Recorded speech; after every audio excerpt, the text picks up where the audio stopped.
Engineer को निलंबित कर दिया और जो ठेकेदार जिस पे काम कर रहे थे उस ठेकेदार के ऊपर भी एफआईआर दर्ज करने का निर्णय हुआ है सरकारी धन के दुरुपयोग का। कल जो घटना हुई है वो प्रभुनाथ सिंह जी ने बनाया था, वो भी 10-12 साल पहले, लेकिन फिर भी ये सरकारी धन है और इसके मेंटेनेंस की पॉलिसी बनी। तो मुख्यमंत्री जी ने कल उच्च स्तरीय बैठक करके ये निर्णय किया। तेजस्वी यादव जी इसके मंत्री थे, तो मोरल रिस्पॉन्सिबिलिटी उनकी है ना।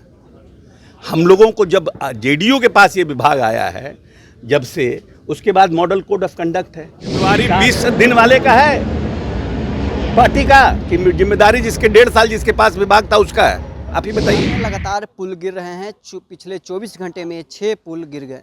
अब इसको लेकर बिहार में एक तरफ खूब सियासत भी हो रही है, तो दूसरी तरफ अब जो ग्रामीण कार्य विभाग के मंत्री हैं अशोक चौधरी, उन्होंने कहा है कि जो भी ठेकेदार उसमें थे उन पर अब एफआईआर भी किया गया है और जो भी अधिकारी संलिप्त हैं उन पर कार्रवाई की जा रही है और 3 अधिकारियों को निलंबित भी किया गया है। वहीं उन्होंने तेजस्वी यादव पर भी खूब बरसते हुए नजर आ रहे हैं। उन्होंने साफ तौर पर कहा है कि पिछले 1.5 वर्षों से ये विभाग आरजेडी के कोटे में था और तेजस्वी यादव इस विभाग के मंत्री थे, लेकिन जो 20 दिन से इस विभाग संभाल रहा है उसके ऊपर तेजस्वी यादव आरोप लगा रहे हैं। क्या कुछ कहना है मंत्री अशोक चौधरी का, सुनवाते हैं आपको इस वीडियो में।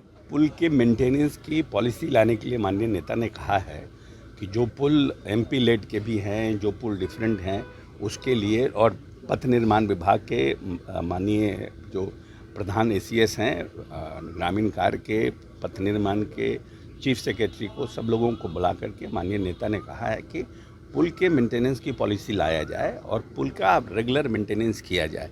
कि कभी कभी क्या होता है कि लोग गाद निकालने में या फिर कभी कुछ ऐसी घटना हो जाती है जिससे पुराना पुल जो है ध्वस्त हो जाता है। बहुत से पुल ऐसे हैं जो एमपी लेड से बने हुए हैं, कोई एमएलए लेड से बने हुए हैं। उन पुल की स्थिति क्या है, आज से 15 साल पहले पुल बना, उसके मेंटेनेंस का क्या है, अगर नहीं है मेंटेनेंस, अनदर 2 साल 3 साल में उसकी लाइफ ख़राब हो रही है, तो वहाँ पर फिर से एक नया पुल देने के लिए प्लान कर रहे हैं। और सरकार जो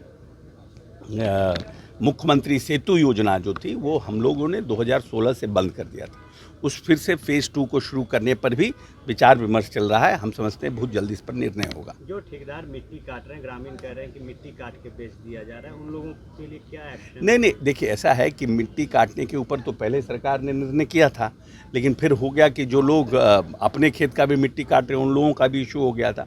लेकिन उसके ऊपर एक पॉलिसीज़ जल्दी बन रही है कि पुल के आसपास के कैसे मरम्मती करना है, कैसे मेंटेनेंस करना है, कैसे उसको भविष्य में ठीक से रखना है, उस पर माननीय उच्च स्तरीय बैठक हुई और उस पर निर्णय हो रहा है। 24 घंटे में 6 पुल गिरे हैं, अब तक के 12 पुल गिर चुके हैं। देखिए ऐसा है कि 2 पुल जो आपके किशनगंज में गिरे थे वो, और एक अररिया में गिरा है, जो बड़ा पुल का काम हो रहा था, उसके नदी का रूट चेंज कर गया था, तो उस पर और स्पैन बनाने थे।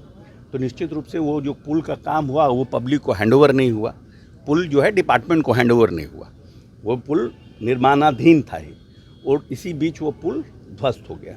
लेकिन उसमें कहीं ना कहीं विभाग का संलिप्तता है, जो लोग काम कर रहे थे उनकी संलिप्तता प्राइमा फेसी हम लोग मान रहे हैं, और उसमें हम लोगों ने 3 इंजीनियर को निलंबित कर दिया और जो ठेकेदार जिस पे काम कर रहे थे उस ठेकेदार के ऊपर भी एफआईआर दर्ज करने का निर्णय हुआ है सरकारी धन के दुरुपयोग का। ब्लैक लिस्टेड भी होंगे ठेकेदार।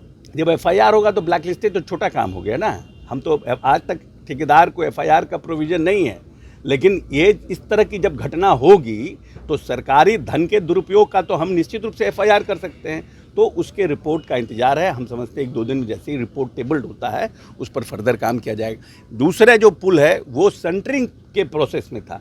कुछ लोग कह रहे हैं कि ग्रामीणों का था कि पुल यहाँ बगल में बने, कुछ लोगों का था कि पुल यहाँ बने, और जहाँ पर पुल बन रहा था ऐसा शंका जताया जा रहा है कि कुछ लोगों ने सेंटरिंग को गिरा दिया, या फिर सेंटरिंग तो कभी कभी हम लोग भी घर बनाते हैं उसमें गिर जाता है, तो वो बहुत बड़ा इशू नहीं है, वो भी निर्माणाधीन था। लेकिन जो 2-3 पुल और गिरे हैं वो एमपी लेड के पुल हैं, जो हमारे तस्लीमुद्दीन जी ने बनाया था आज से 15 साल पहले, 10 साल 15 साल पहले।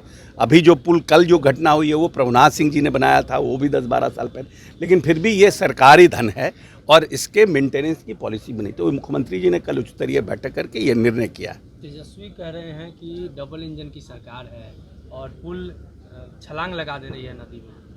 अब ऐसा है कि ये 1.5 साल ये विभाग आरजेडी के पास था और माननीय तेजस्वी यादव जी इसके मंत्री थे, तो मोरल रिस्पॉन्सिबिलिटी उनकी है ना। हम लोगों को जब जेडीयू के पास ये विभाग आया है जब से, उसके बाद मॉडल कोड ऑफ कंडक्ट है, 4 तारीख को मॉडल, 6 तारीख को, 8 तारीख को इसी महीने में मॉडल कोड ऑफ कंडक्ट खत्म हुआ। तो हमारे पास तो मात्र 20 दिन का समय मिला है। तो हु इज रिस्पॉन्सिबल? जिम्मेवारी 20 दिन वाले का है पार्टी का कि जिम्मेदारी जिसके 1.5 साल जिसके पास विभाग था उसका है? आप ही बताइए।